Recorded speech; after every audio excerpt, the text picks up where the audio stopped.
Season 1 of Overwatch launched yesterday, dropping V2 with 5 new heroes. Are they slop? Are they good? Short answer is I think they are all quality heroes. When they were revealed last week, my main concern was they're dropping 10 heroes this year. I don't think they're going to live up to the quality standard that other heroes have lived up to, both just gameplay wise, lore wise, and I'm glad that I was wrong. They are all very fun to play. I don't think I have a complaint gameplay wise about any of the heroes. Maybe if they're a little bit busted, I do have a little bit of a complaints, and I'll go into when I break down every hero. But overall, I think they're all fun to play, and they each do have a personality. They're not boring. They feel unique, and they feel like they belong inside of the world, and that cannot be said for a lot of the Overwatch 2 heroes, like Venture, and as much as I love her, Alari. They don't really fit in with the rest of the world. They're kind of just there and forgotten, which, especially with Alari, she has one of the most interesting backstories, and it's just ignored. But now that we have the seasons correlate directly with the story and with the characters and heroes, I feel like those pains are going to be a thing of the past and something that they finally fixed, where the character feels like they actually belong in the lore and they are an ongoing character going forward. They take part of the story and they have something to do with the story. Now, a lot of these characters don't have many skins, they don't have any highlight intros, and they don't have any unique emotes besides their heroic. That's something we really don't see with hero launches, but I will happily sacrifice that stuff if it means we get all these heroes at the same time, and if the heroes actually feel unique and fun to play, and they do, so I will happily take that sacrifice. And I think Jetpack Cat is the most fun hero that Overwatch has added in a very long time. Her mobility feels really great, her tether feels like a very unique mechanic, and we're just learning it. Once this becomes meta, it's going to become a huge problem when people actually start figuring out how to tether and how tether works and what they could actually do with it, because your tether is infinite until someone decides to detach. That's a change I see coming in the very near future, or maybe mid-season. She can engage very easily with 1v1s. You could take on DPS's one-on-one and you will win a lot of the time, especially when you choose her melee perk, which I feel like is almost a necessity. Her healing output isn't the greatest, but it's very consistent, and with your tether you could just get people out of there. If they're in trouble, they could just attach to you and move on. If the teammates actually choose to attach to you, that's a whole different story, and that's one of the frustrations with this character. It's not even the character's fault, it's more so just people not understanding how she works. Is you will go to spawn, pick up your tank with no mobility like a Sigma, and they just won't attach. They'll just walk to the point. It's like, alright, now I wasted my time trying to get you, and you're just gonna walk there anyway, and our team's dying because we're not back there already. Her ult is one of the most consistent in the game, in my opinion. If you get an enemy and just drag them into your backlines off the map, or just separate them enough, that is a lot of value, and they're going to die most of the time. She's just a very strong character, and she's going to become very scary once people realize what they could do with the tether. You already see the High Noons is a very good one. I dropped a Sigma straight into the enemy, and he ulted and got 3 kills. I mean, the possibilities with her is endless, and just the mobility she has, the boosters as she's picking someone up, is the fastest way to get on point. She's almost a necessity for overtime. Right now, everybody's still playing the heroes they want to play. Everyone's playing the new heroes. New heroes don't really work out that well with each other, so it's hard to see any of these heroes' true potential, but within the coming weeks, we'll start seeing how dangerous all these characters and how good all these characters really are. The next support added, Mizuki, has a very unique feel to him. His hat bounces off of people, and that's the only burst healing he really has, and it only has 2 charges before it has to recharge. Otherwise, you're relying on healing aura, and the aura gets stronger as you're doing more damage. He also has a rewind type ability, where you mark a certain area, or when you press the button, an area is marked, you can run around or whatever, and within 7 seconds you press the button again, you go back to where you originally marked. I could see that being very dangerous, especially with people that have a better understanding of him and how to use that ability to their advantage. This character definitely has the highest skill floor of all the new characters, but I feel like he also has the highest skill ceiling of all these new characters. I feel like in a few weeks or months from now, we're going to see people just dominate lobbies with him because they understand his abilities and how you can get true value out of it. And his ult is also very good. It doesn't last that long, but it blocks all incoming damage for I think about 5 seconds. It's definitely one of the stronger support ults, but he's got a lot of nuances to him. He's got a lot of features to him that are definitely going to take time to learn and understand. I suck with him right now, but I see his potential. Throwing his hat around and it bouncing off of allies is a lot of fun. I'm excited to see how he plays out when people actually start to figure him out fully. Because for me right now, I think he's getting sidelined. I'm just playing Jetpack Cat if I'm on support. I also just suck with him at the current moment, I can't lie. His nonchalant personality is surprisingly pretty entertaining and funny. It's way better than Kiriko's. We now have John Halo in the game as Emre, and his kit is a lot of fun. I think his kit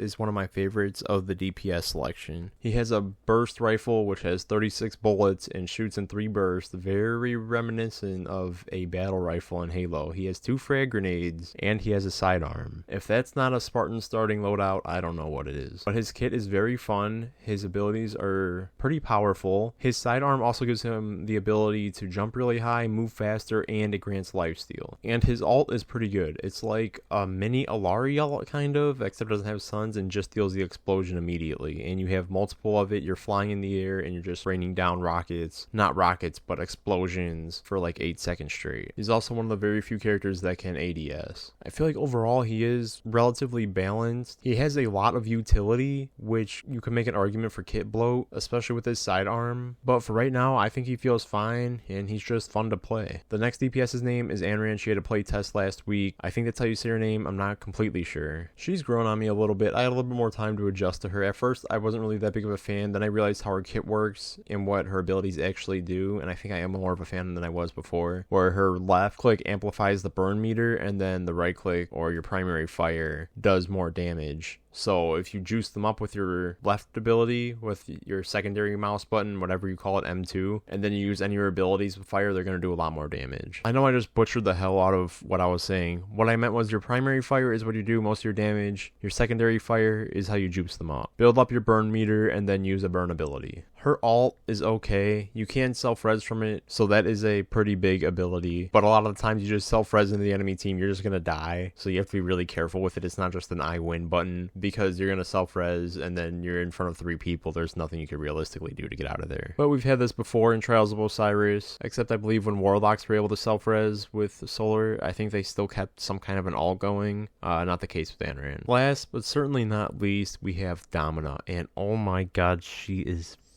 hot. She is a poke tank. Her primary fire is a lot of fun. It does take some getting used to because you have to charge it up and then it turns into a projectile. It starts with a beam, turns into a projectile at the end. The projectile is what you need. That's your money shot. If you miss that, you're not going to be dealing that much damage. Her barrier is unique, as in it separates into multiple parts. You break that one part, only that one part of the barrier breaks, not the entire thing. So you have some good utility with that. It is on a long cooldown and you can't move it, so that is one of her bigger weaknesses, being a shielding tank. She also has a grenade of sorts. You place it on the ground, it explodes. And then she has a pushback, similar to like a commando push in Battlefront 2, except if you push them in the wall, it's going to stun them. So if you have a Moira ulting, you manage to get her next to a wall, and you push her, she's going to be out of the ult. And I gotta say, she has probably the best designed perks in the game, where none of them feel useless, and they all feel like they provide something very useful and unique. I think every character should adapt the kind of mindset of whoever made Domina's perks. For her minor perks, you could pick from increasing the range of your Photon Magnum by 20%,